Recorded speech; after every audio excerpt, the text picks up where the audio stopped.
Assalamualaikum warahmatullahi wabarakatuh. Waalaikumsalam warahmatullahi wabarakatuh. Halo teman-teman, selamat datang di podcast santai tapi berbobot, tempat ngobrol yang bikin otak jalan, hati tetap tenang. Hari ini kita akan membahas topik yang cukup serius nih, tapi juga santai. Topik kali ini tuh lumayan unik, ya, yang bertema tikus, tinjauan korupsi dalam hukum Islam dan siasat. Nah, sebelum ada yang tersinggung nih, yang kita bahas itu bukan tikus yang suka makan kabel di dapur ya. Betul, kali ini tuh cukup berbahaya. Dia itu bukan hanya tikus biasa, tapi juga menggerogoti uang rakyat.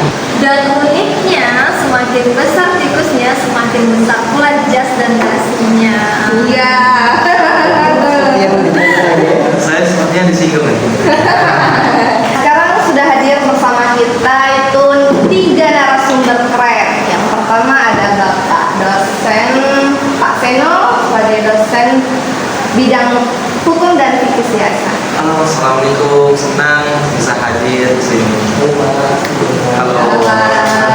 Nah, kemudian ada Kak Ridwan nih selaku mahasiswa UIN Raden Patah Palembang.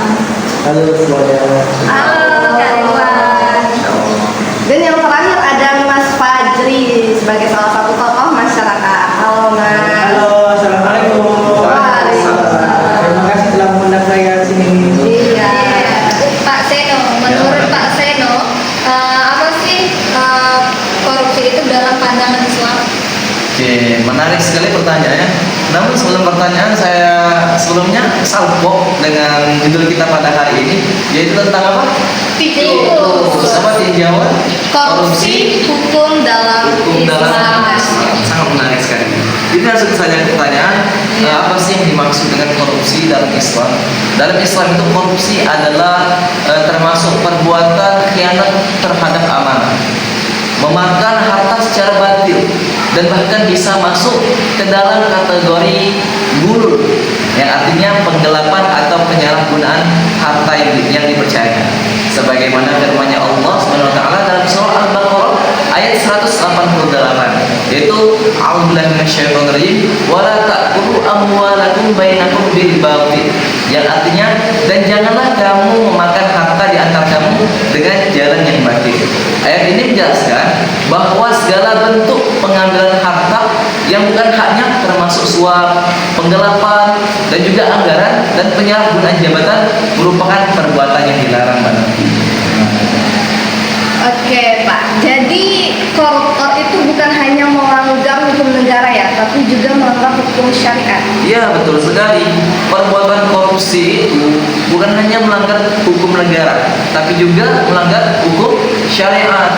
Memang terkadang koruptor itu lolos dalam hukuman dunia, tapi kalau hukuman akhirat itu tidak bisa lolos. Maka oleh karena itu jangan sampai kita menjadi orang yang koruptor. Berarti kalau ada yang bilang bahwasanya uang negara itu bukan uang siapa-siapa, itu salah besar dong Pak ya? Sangat salah sekali.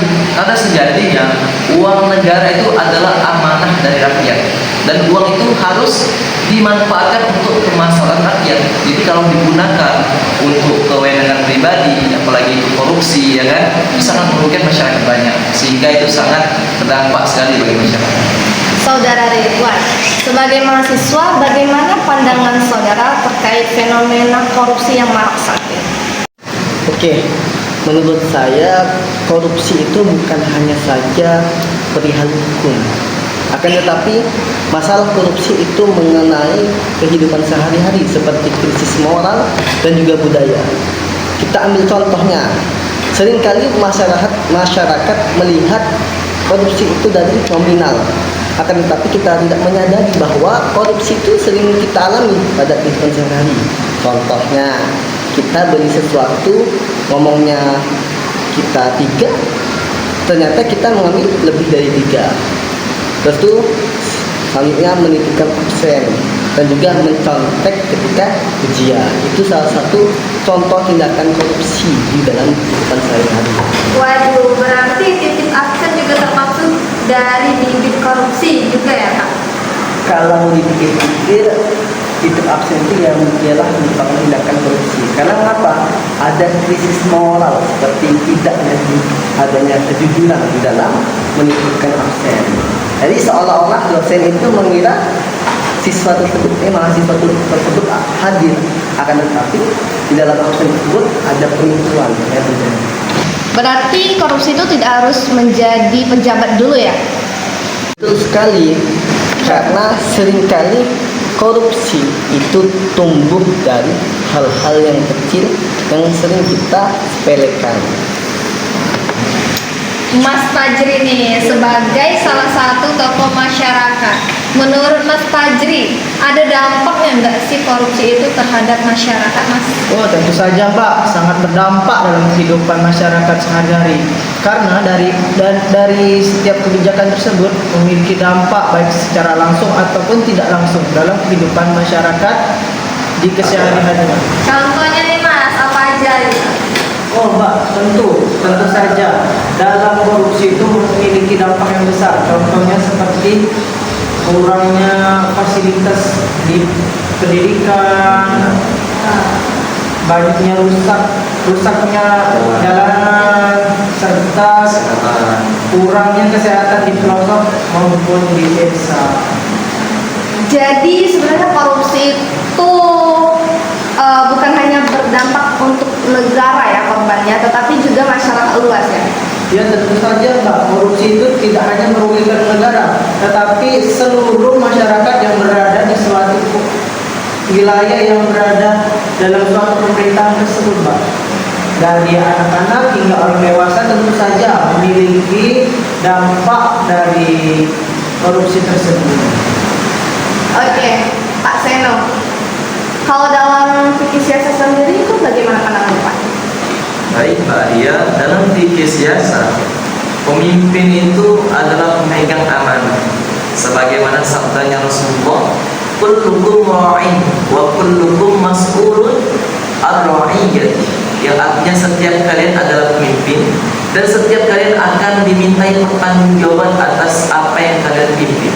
Jadi, dalam fikih siasat, hadis ini menjadi dasar bahwa jabatan bukanlah hak istimewa untuk mencari keuntungan pribadi, melainkan amanah yang harus dipertanggungjawabkan. Seorang pemimpin wajib mengelola kekuasaan untuk kemaslahatan rakyat. Ketika seorang pejabat melakukan korupsi, ia bukan hanya melanggar hukum negara, tetapi juga mengkhianati amanah yang diberikan Allah dan masyarakat kepadanya.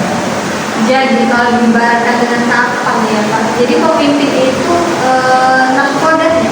Iya benar sekali. Pemimpin itu nahkoda atau sopir untuk membawa penumpangnya mencapai tujuan. Jadi kalau nahkodanya mencuri bahan bakarnya nih Pak. Ya udah pasti tenggelam loh Mbak. Itu jawabannya. Nanya. Nah, belakangan kan masyarakat itu sering dibikin geram oleh isu-isu korupsi yang marak saat ini. Bahkan jumlahnya itu cukup besar, sampai triliunan rupiah loh. Betul. Banyak. Kalau triliunan nih Mbak, mungkin yang ada di otak saya tuh nggak kebayang seberapa banyak uangnya. Tapi yang ada di otak saya tuh cuma nolnya aja. Saking kebanyaknya tadi ya Mbak? Iya, saking kebanyaknya sekarang ini. Yang kayak isu MBG gitu ya Mbak. MBG Mas Bahlil Ganteng. Mungkin menurut saya yang membuat masyarakat itu geram bukan perihal nominal dan nol yang di belakang, tetapi perihal amanah yang telah mereka janjikan. Karena mereka janji bakal amanah dengan tanggung jawab yang ada. Akan tetapi zon. Saya sepakat sama Mas Ridwan bahwasanya semakin besar tanggung jawab atau amanah yang dititipkan oleh seseorang, maka semakin besar juga tanggung jawab yang akan dimintai di akhirat kelak. Lalu Pak Seno nih, bagaimana cara mengatasi korupsi menurut Islam Pak? Oke baik Mbak Adia, terima kasih, bagus sekali pertanyaannya. Jadi apa sih solusi untuk mencegah korupsi dalam Islam itu? Yang pertama, saya pernah membaca sebuah buku yang berjudul Menjadi Milioner di Akhirat. Nah, itu ada konsep 3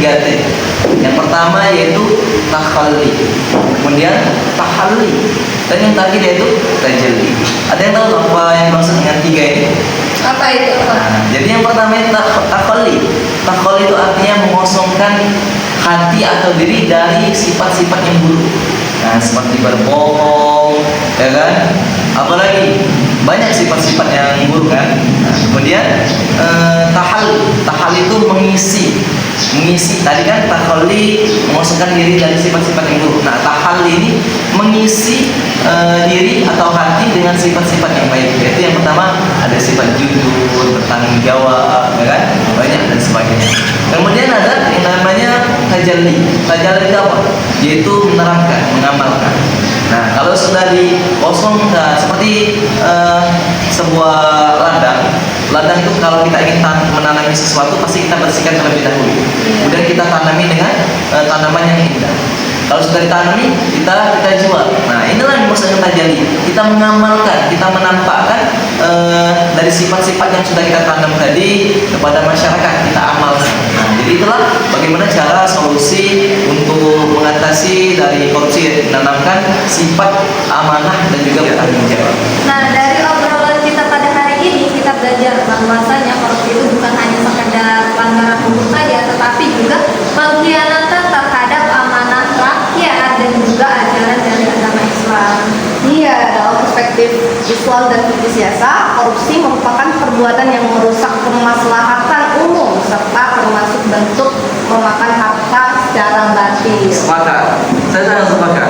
Karena tugas mencegah korupsi bukan hanya tugas aparat, tapi juga tugas seluruh masyarakat Indonesia. Jadi untuk menanggulangi korupsi kita harus menanamkan sifat jujur dari perihal ataupun situasi yang kita anggap sepele. Ya, korupsi itu berawal dari hal-hal kecil yang kita anggap sepele. Semoga kita semua dijauhkan dari sifat-sifat tikus berdasi itu Betul yang sekali. Iya,